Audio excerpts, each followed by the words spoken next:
D&D. Fitness Pro Mentor community, what is going on? Welcome to another episode of the Fitness Pro Mentor Show. Mine's on Muscle Show. Pardon me, got excited. Today, we're going to be talking about our favorite social media post ideas because truthfully, social media landscape, really important. We're going to talk about things that we like doing and it's been working well for our business and the things that we think you should be doing that can help you out. But first, my wonderful co-host, Mr. Glenn Owen. Glenn, how you doing today, sir? Pretty good, man. How are you? What's going on? I'm good. You know, same old, man. Registered the kid for soccer last night, so got lots of, going to get Mr. Maxwell into soccer, get his energy out. Beautiful. I bet that was Katie's idea. It was both of ours because, Okay. I mean, soccer around here and where we live, there's a lot of soccer fields really close There to are. us. So it's easier to get into that versus hockey or another sport. You Yeah. can't really get into volleyball easily Yeah. either. Gosh. There's nowhere to go. So soccer's easy, low-hanging sport fruit. Yeah, and like, see, some sports are wicked expensive. Yeah, I'd love for him to try hockey, but like you said, with your fingers, like it's... Oh my gosh! Like, even if you go to play it against sports and get like your base equipment, you're still looking like $500 Just to off test the it. shoot. Yeah, just to see, put your toe in the water. Yeah, It's rough. It's crazy, man. You What about me? got a wedding coming up. Oh yes, yeah, things are going great for the wedding. The wife is doing a lot of the planning. I'm trying to support her best that we can.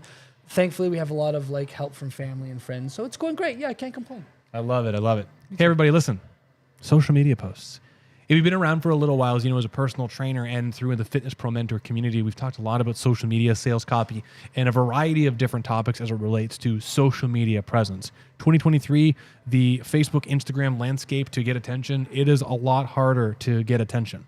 And in previous episodes, if you're like, hey, why are you just brushing over this stuff? We've talked about consistency amongst posts. We've talked about the importance of the copy you use, the importance of the types of images that you use. But today we're going to talk about our personal favorite posts because truthfully, there are some things that just work really well for us. And I'm actually going to talk about maybe outside of the fitness landscape because I've been doing some stuff with drum stuff. And I'd love to talk about that as well too. But yeah, where should we start? I think we should start contextually. How do we think about it when we're going to post? And I think it would be great for you to lead in maybe with the storytelling bit, and that'd be the best. I think the best place to start with this, if you're going to create a compelling piece of social media, is that the posts you make and all of the other posts need to tell a story. There needs to be a bit of freight train of locomotion from one post to another to another. The underarching theme is there needs to be consistency within your messaging. But truthfully, stories, I mean, the story of the Avengers, the story of Luke Skywalker, the story of Brandon and Glenn and Strata Internal Performance, everyone has a story. There's a emotional stressor or something that perturbs the hero and or protagonist. And then it blends into this antagonistic problem, this pain, this issue that disrupts their flow, right? Luke Skywalker's on a mission and Darth Vader and da-da-da. We all know how that story goes. Your post needs to tell a story. And truthfully, here's a really nerdy example. Big Marvel movie nerd. I worked in a comic book store as my very first job. I first started making money by painting war miniatures, and I would get paid cash and or even other war miniatures, Warhammer 40K. If you're a giant nerd, you'll know. But I started doing that when I was 12 and 13 before I could get paid legally in Canada. Leading into that, Marvel Comics was a big part of my life, and Marvel Comics and a lot of other comics tell really, really great visual stories. Then you get to the Marvel Cinematic Universe, and if you've been paying attention, if you're a nerd like that, you'll see all of these movies. There are so many movies out, like maybe 30 or 40 movies, and they're all in sequence, kind of line up. Every movie bridges off to another movie and another story. While other cinematic universes like the DC universe with Superman and Batman, you can tell I'm a big nerd here, right? None of those movies really connect together very well. The cohesiveness is not there. So if you think about these companies like Apple and the cohesiveness of their product line, Marvel Comics and how their movies and comic books all come together, there's something really beautiful there. And this is kind of what we want to talk about today is that no matter what type of post you do and what type of messaging you have, it all needs to sort of say the same thing because you don't want to confuse your consumers, your current customers, and definitely don't want to confuse potential cold level prospects. Yeah, 100% agree. And I think there's something very beautiful about being able to tell a story and hit all those beats that are in the story format in something that's 5 seconds, in something that's 10 seconds, in something that's 15, 30 seconds. Because if you can do that really beautifully, I think social media and creating Instagram Reels, for example, is a really good way to practice that skill. If you can do that in your social media Instagram, it will translate over to your ability to coach and work with your clients as you tell more stories and educate them, because a large part of the way we work with our clients as well is educating. So if you can tell quick stories and get very good at that, the education becomes really, really impactful, and the value of your one-to-one session comes up as well. Now, I know we're not here talking about one-to-one personal training, education in sessions, but it's just to say that the storytelling piece is one of the cornerstones of marketing. So if you can't tell stories very well and have people feel things or communicate your message through the medium of storytelling, you're gonna have a harder time building your business. So the sooner that you get better and better at storytelling and understanding how to do that in shorter and shorter time frames, the better off you're going to be. And there's a whole lot of different ways you can do that. And we're gonna go over a whole bunch of different story formats today and different ways we would do social media content and do posts in this podcast. So one of my favorite things I will always come back to is when I was getting into all of the marketing stuff that you've seen for Fitness Pro Mentors, and more importantly, Strata, there's one thing that I knew is that at the very beginning, I wasn't very good at telling my client's story. Like when I was teaching RTS and other exercise science-based programs, I was pretty good at telling those stories because I was a personal trainer. I was a struggling kid who didn't know very much, didn't know how to work with people, didn't know how to make money, and I could relate to that story because I was that guy. But when people were looking at my website, the website initially and the social media posts were all stories of this guy, me, the personal trainer, the nerdy things that I valued emotionally and also just preferred. But that's not what clients liked. I knew that there was something more powerful than me, and truthfully, it is the actual story from the horse's mouth, so to speak. Your clients and the people that you have in your world are always going to be the best narrators of the stories that they have. I can sit up here and tell you I was working with a guy. He was 87 years old. He just had a liver transplant, which was crazy. We did some rehabilitation exercise with him. And after 6 months after his liver transplant, being stuck in a wheelchair, not being able to move, he can walk around and he felt better and he wasn't afraid to go to the library with his wife. Right? That's a very cool story. Very powerful. You might even relate to that and know someone that could relate to that. But if I actually had 87-year-old guy up here and he said in his old quivering voice with his obvious older frame and the clothes he wore and the way he spoke, that would resonate way more to someone like that client. When a client gives a testimonial, you'll notice if you look at our website, in any testimonial, we got like 7 testimonials on the front of our website, and we got like a bunch more on our YouTube that aren't even on the website, and they all need to be there, truthfully. But everyone tells the same story, right? This is the magic of it, right? It is the same story. The story of they had a problem. They tried everything. They didn't know where to go. They came here. There was a professional that figured out their problem quickly, figured out a solution, and that solution was a long-term solution using exercise, and now they can do things they're not afraid of anymore. It's the same story, but they tell it in their words. And so one of our clients, Jen, does a testimonial, and women like her, like she works with Glenn, women like her see that testimonial and go, oh, people like her, people like me go to places like this. They see 87-year-old man, liver transplant, maybe they didn't have a transplant, they had a surgery, they relate to that. And so for social media posts, my favorite type of post, if I only was going to do one thing, would be client testimonials, clients talking, and not only just clients talking, but client stories. I love it. I love it. It's my favorite. And it's easy because you don't have to say anything. They do all the work for you. You just got to edit it okay. Now, here's the thing is that you might only have XYZ amount of clients. Not all of them are going to want to get on camera. And truthfully, if you look at the quality of the client testimonials that we have on the Strata page, those aren't things that take a few minutes to do, right? We have a long, it's not that it's a long tedious setup, but we have the person come in, we sit down and we talk to them for half an hour, and then Brandon comes and takes pictures while I work with the client for the session, and then Brandon will edit some testimonials, I'll edit some testimonials, and it does take some time, and it yields an amazing product result, but you can't really do that with all your clients. I just want to say though, that the way we do it now has been from trial and error. And I'm a little, at this point, with the quality we've created with our business, a little OCD about maintaining the quality, because my goal with this is not to have a high quality piece of content. That is important, but it's not the main thing. The thing is I want my content that we have on the website to be future proof. How can I make something that's so sharp and clean that we can still use it 5 or 10 years from now? And I might still be embarrassed by it, but it'll still hold up the test of time. So it takes a bit more time. The reason why I interrupted you, because I want you to keep going with that point, is these things nowadays, right? You can get a phone, like this is the iPhone 13, and the 14's out. So you can get this really cheap. The cinematic video mode on this is ridiculous. It looks a lot like some pro cameras, and you get it cheap. And I'm sure the 15 is going to be out in a couple months. So this is going to be even cheaper. So these phones and their camera quality is ridiculous and is very comparable to expensive DSLRs, and it can be your phone. So if you get a decent microphone and so on and so forth, you can really do some really nice looking stuff without the giant setup. Just want to make sure I say that. It can be easier. Perfect. So we have some of these testimonials pinned to our Instagram page. The Gen one is the most recent one. There's some of your clients as well, and they look great. They look fantastic. Now, there's other ways to take this same concept of the client testimonial and maybe do a shorter version of it that's only even up to 15 seconds, maybe even 10 seconds. And so this is one of my favorite post formats, and you'll see this a lot if you go to the Strata Internal Performance Instagram page, all three of those words shoved together, which is we will record our clients working out. And it's something that we make a habit of recording.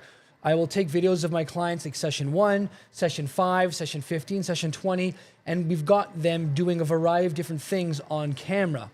And it's a bit more of a longer play, and as long as your client's comfortable with you recording them, it's a wonderful thing. But as you and I both know, and Brandon will attest to this as well, your clients will make some amazing progress in 6 weeks if they've never done any exercise before in their entire life or they're very out of shape. Just the emphasis of like moving and visiting positions and getting stronger in ways they haven't done in some time will have them feel really amazing. And you'll see that their movement improves tremendously. And I'm not saying it's idiot proof or anything like that, but people go from not moving to just moving a little bit twice a week, see tremendous results almost across the board. And with amazing professionals like you, it happens even quicker. And so what I will do and what we'll do here is we will take this reel format and we might have 2 or 3 clips and we'll post them in a row. One, when they start, things doing exercise that are very, very simple on machines, things that maybe don't look that impressive, but then we'll, over time, over those 3 clips, show them doing things that are more and more impressive. So to give you an example, I train my mother-in-law, and my mother-in-law, she doesn't want to be filmed, and that's, facially, which is fine. But I have a video of her doing really easy things like just doing some arm exercise or doing some easy leg extension, because that's what she could handle to begin with. 4 months down the line, she can now deadlift off the floor. I think Brandon might be pulling it up. We'll see. I'm going to pull it up. She might be deadlifting off the floor now, 100 pounds.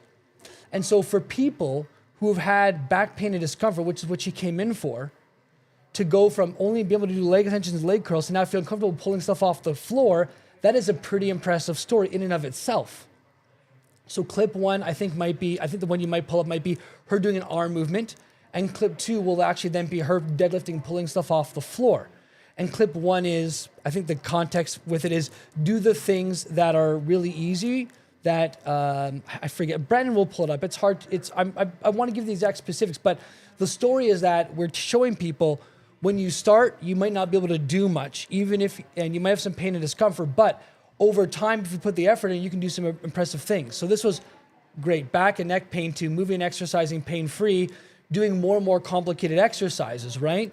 So it starts here, and please watch this on YouTube later on. It starts with her just doing some really easy, can we play it one more time? Do some really easy trunk crunching stuff, which is what she could do to begin with. And then the next clip of her afterwards is doing some easy side bending stuff, but now in a standing, and now using the hip and Mac more until doing deadlifts. And so it tells the story of this person started with back pain and discomfort, and now they can do things like lift stuff off the floor. Because what do people with back pain discomfort avoid like no other? They avoid pulling heavy things off the floor. Yep. And so this tells a really easy, quick story in under 15 seconds about someone who had back pain, could do minimal stuff, and now can lift stuff off the floor with no problem. And you can do this with any number of different clients doing any number of different things. If you have someone with shoulder pain, it might look like them doing like an easy bicep curl to begin with. And then that might go to them doing an overhead press. Because those tell the story of someone who can't really use their arm and shoulder much, and we're protecting it, to now doing the stuff that they want to. And it's my really favorite easy story format to do, because as long as I'm taking clips of my clients over time, I can do that with pretty much everyone. Let me, 100%, Glenn, and you nailed those posts. I will say this, and I understand that client anonymity is important. You'll notice in this one that Glenn did this little montage, there's a lot of people's faces in it. being able to see people's faces and emotions does help the algorithm as much as it can. You can't get past someone's preferences. The reason why I say that is that this image with the first image is there's a smiling family in there. This is really, really, really great. I want to double back to the testimonial. You won't be able to hear this, but this is the social media post I made of Glenn's client, Jen. And you can see I got lots of smiling faces. She tells her story. She's a very engaging, well-spoken individual, but we got everything from her smiling. And then you'll see just in a quick moment, outside of her talking, you're going to see some clips of her exercising with Glenn. And I like it because you get the storytelling component, but lateral to the storytelling component, you actually see the work, right? You see, oh, when she's talking about feeling better, they're actually using that exercise machine, the leg extension machine. I've used that before. Wait, that didn't make me feel good. Why is it making her feel good? And I love that juxtaposition. I really think it's powerful because from an outsider's view, looking at Glenn doing one of these exercises with a client with love and respect, it doesn't look special. The story is what makes it special. The story is what makes it that familiar thing did something for her that it didn't do for me. Then you add these isometric exercises that Glenn does with his hands, and now you're like, wait a second, what's he doing? And you get this weird schism between it looks like rehab, but he's also exercising, and she feels better. And you don't get that anywhere else. And that's why I love these, is every one of these. If I actually go to the Kala one, this is an older one, so that's why it's a square format. This is one of my clients, working with her, and I used to work with her husband. He's passed and with a year and a half ago. But same thing, she's like, we didn't know what to do. My husband had a heart condition, and she starts talking. We do some rehab isometric looking things, and then we do regular exercise. Another important part with this one that I will say, she culturally, her group of people that she associates with don't typically like resistance exercise. She's told me as such that her and her friends are like, her friends are like, well, why do you even go to the gym? And since coming here, her entire community, from the, I believe, I want to say temple, wherever she goes for her religious activities, tons of people come in here now because they're seeing Kala and they saw her husband Manny making such incredible changes. So kind of just double stacking on top of Glenn's point. I'll show you one more thing here that I really love as far as getting engagement. And this will not bring you business, I will say this, but professional creative photos of people exercising is great. I love this one of Lucy because truthfully, it's got some artistic qualities to it. It's engaging, but also Lucy, she's a trainer here. In this photo, she doesn't look like a trainer here, right? If someone didn't know, she could be a client here and or a trainer because she's middle-aged demographic. She could be someone that comes here. And this is just perfect because it just helps to exemplify our Jane 65 demographic. So, I mean, let's keep this on here for a second. Yeah. So while we're going on about the story format here, I mean, at the end of the day, it hasn't been clear. What we're really trying to do is showcase that people like me go to places like this. And all of our posts that you'll see up here either have to do with people who are moving and exercising pain-free and us telling the story of where they were to how they are now, or it shows the uniqueness of what we do. And I would say is another one of our favorite kind of posts. If we go to, you did one with a guy doing shoulder abduction that helped us pain and discomfort. I don't know where that one might be, but if we're trying, that might be a good one here, right there. See that one right there, right? Often these so this is one that I did for one of my clients. And this one really helped the shoulder and neck pain. Now, it looks really bizarre and weird because this is not an exercise you see anyone do at any other gym. And one of the reasons why this works for us, it tells the story of that we do things different. We do unique exercises for people to help them move and exercise pain-free. Same thing here, right? Golf prep with posture. We're doing some different things. Brandon's got some technical but easy to understand golf nomenclature over there and talks about who it's for. It's golf fitness, right? Yeah. I'm a big fan of peppering in story with a little bit of high-end knowledge, but the peppering in of the high-end knowledge is like literally a couple words. Like when what did I write here?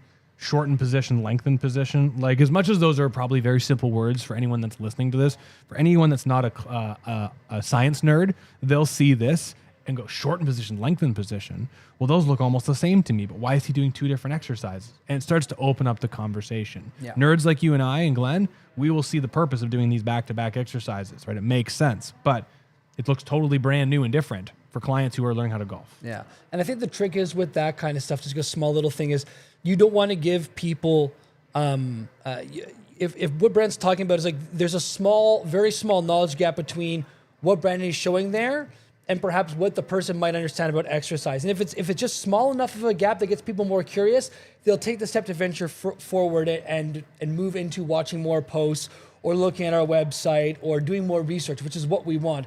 If the knowledge gap is too much, you start using too many buzzwords, you will lose people, right? For the most part, you don't want to be having people feel like they're lost after looking and reading your stuff. If anything, you want to have them feel a little bit smarter, have them feel a little bit more curious.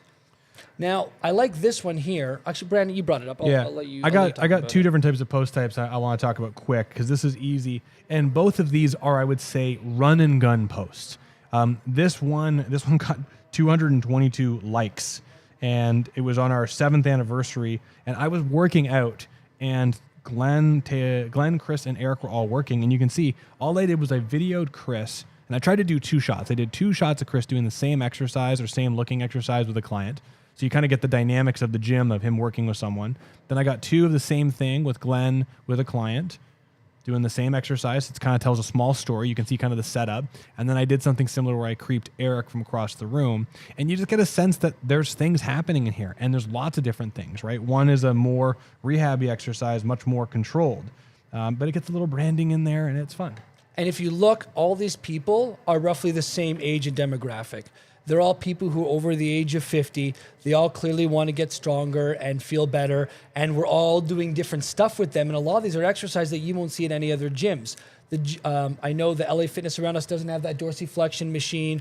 I know that most gyms aren't going to have therapeutic tables out there. Most gyms don't have a hip flexion machine like that. So it also shows the uniqueness of the gym as well. Do you have anything else in the strategy you want? Because I want to show something on the drum thing. Yeah, there's one other thing I want to go back to. So if we scroll back up to that post where the exercises for everyone that Brandon showed before, the one where there's a lot of rapid clips, there, we got that one, yeah.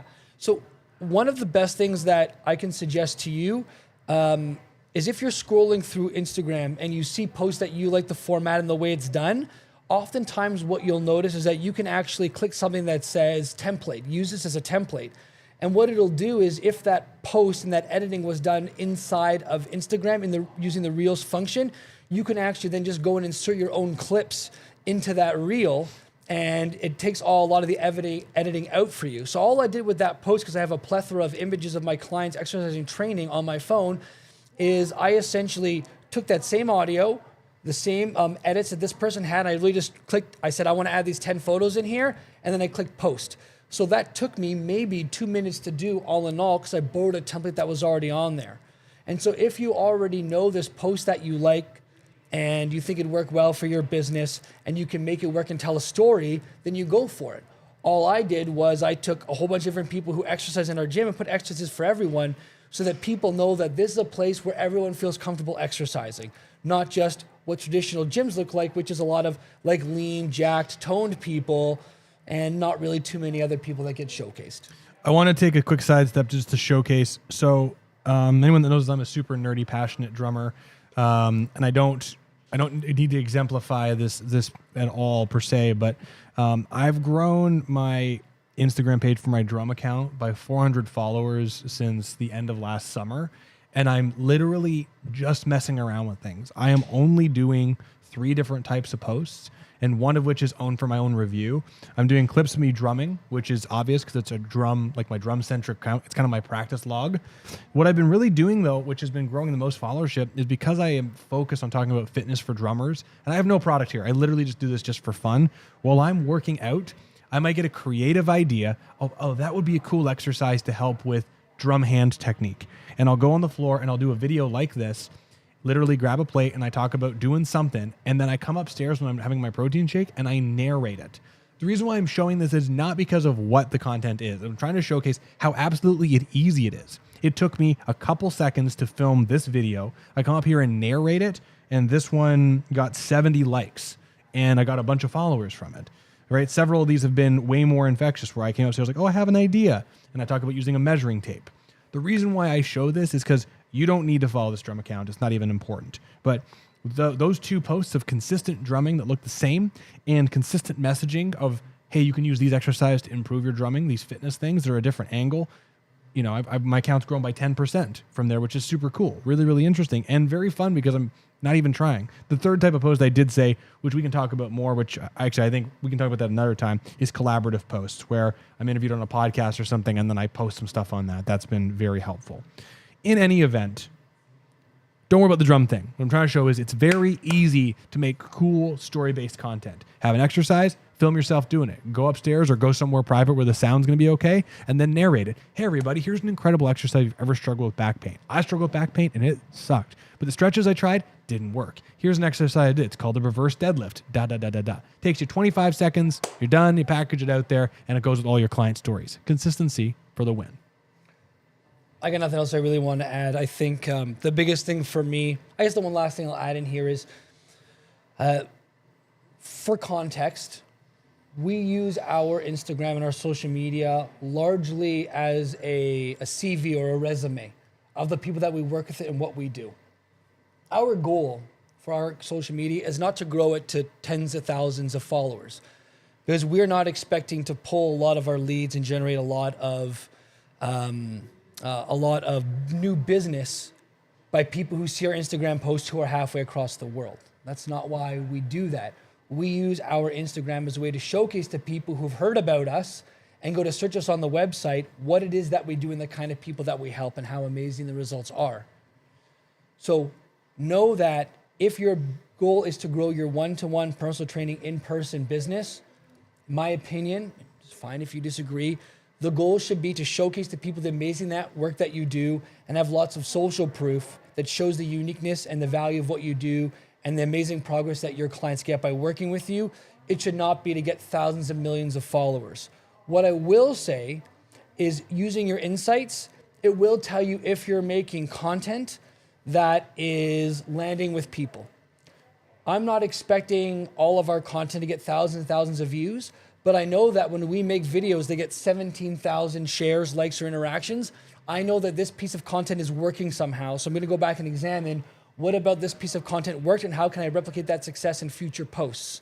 When I make a reel or I make content and it doesn't get a lot of traction and people don't really care about it, I'm trying to figure out what didn't I do that I need to change in the next post to make things even better.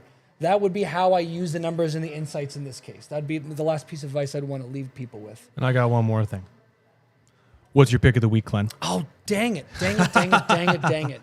Hey, so if you're listening to this, I would say this. If you're listening to this, please go to our Facebook group, Fitness Pro Mentors. You can check us out on YouTube, and all the visuals that we were talking about referencing our Instagram page are there. And in case you haven't heard this before, our pick of the week is Glenn and I pick an item, a thing, or something that inspires us that we believe will help you, but it's been helping us in a big way. So I always jump on Glenn because I like to surprise him. So what's your pick of the week? So I recently destroyed my laptop. I spilled water on the keyboard, and then I destroyed the touch screen. And it would have cost me $6 or $7 to repair. And I said, forget it, I'm gonna get myself a new laptop. So I actually invested in a new laptop, and it is a gaming laptop. I like to game a little bit in my free time. But the reason I got the gaming laptop is because I do a lot of work for the business outside of my house. I have a nice setup at home, the studio. You might have seen some of the other content that we create. However, I am mobile a lot. Either I go to Starbucks sometimes on Saturday mornings to be in a different headspace, or I want to give my lovely significant other some time in the house by herself because we see each other a lot and everyone needs their own time. And so I like to have a high-powered computer that allows me to get a lot of the work that I want to get done. Power. Pardon? Power. So a lot of what I do is going to be video editing. And so, believe it or not, a gaming laptop is actually great for video editing and getting a lot of work done as a business computer because it has a lot of RAM and memory, which means it processes things a lot quicker. And if you're like me, where you want to do high-quality video editing and you want to be able to do that on the go, you want something with a decent graphics card that allows you to render and have a nice, clean, crisp image on the screen. So I know that by having a gaming laptop, which is designed to work at high speeds, is designed to have really great graphics and designed to give me a really crisp picture, I know I can do really high-end video editing for the business and get work done really, really quickly because I've got a really great unit. I'm not a tech nerd by any means. However, if you are looking to do a lot of stuff on the go and you don't have a home laptop computer, I would say instead of investing in a lower end model that might be $700 or $800, invest in something that's going to last you a little bit longer, something that's $1,300 to $1,400 that does have a lot of processing power, that will allow you to do some video editing, that will allow you to do your Zoom or online calls really crisply, because it is an investment that pays off. I do a fair amount of one-on-one consulting with people online, and it goes a long way to be very professional and have a high-end piece of equipment that works well, because how you do one thing is how you do everything, and that's something that I got from Brandon. So if you're going to be investing in a new piece of laptop or tech, I know it can be desirable, especially if you're trying to be frugal and save your money, which is smart too, to get something that's a little bit lower end. Invest something that's going to last you a couple more years. It's going to allow you to get done what you want to do, because it will pay dividends in the future. Beautiful, man. I love it. Or you can get an Apple computer, but that's fine. Great as well, right? There's trade-offs. I like Yeah. Windows, but that's a whole other conversation for another time. Sorry, Brendan, go ahead. So my pick of the week is deadlines, and I can't not. The more I was thinking about this today, I had a couple different ideas of things that have been important to me. But truthfully, if you're going to be doing anything, I mean, any project, anything, any hobby you have, I would encourage you to set a deadline for some sort of like high level performance and or test of yourself. So on this day, I'm going to like just book it. Say, Diane, we're going to do a testimonial next Friday. And even if you don't know what you're going to do, you set that in your schedule, and then you've got this extra pressure of in the next 10 days, you have to figure out exactly how you're going to do that testimonial. Maybe you have a hobby. Maybe it's, I don't know anything with gaming, but say you have a video idea.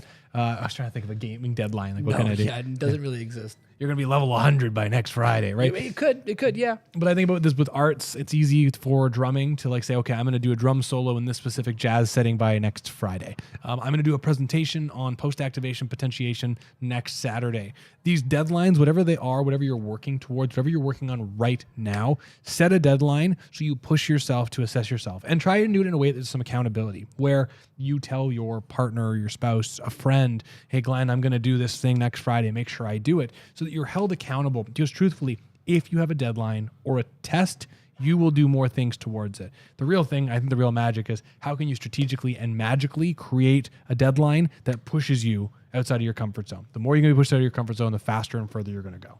Pressure creates diamonds, Brandon. Pressure creates diamonds. I always think about Ant-Man going in Thanos' butt and turning into a diamond. So anyway, everyone, thanks so much for listening to the episode. Fitness Pro Mentors, mentorship list. If you're a personal trainer and you want to scale your business, Glenn and I and Taylor, we do consulting to help people like you hit your big first 10K month or even bigger. We had someone hit a 20K month, which is crazy. But thanks so much for listening. Glenn, thanks for your time.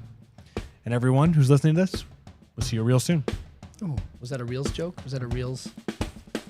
Reels, Instagram Reels. Okay, signing off. Bye, everybody. All right, goodbye, everybody. Dad joke city.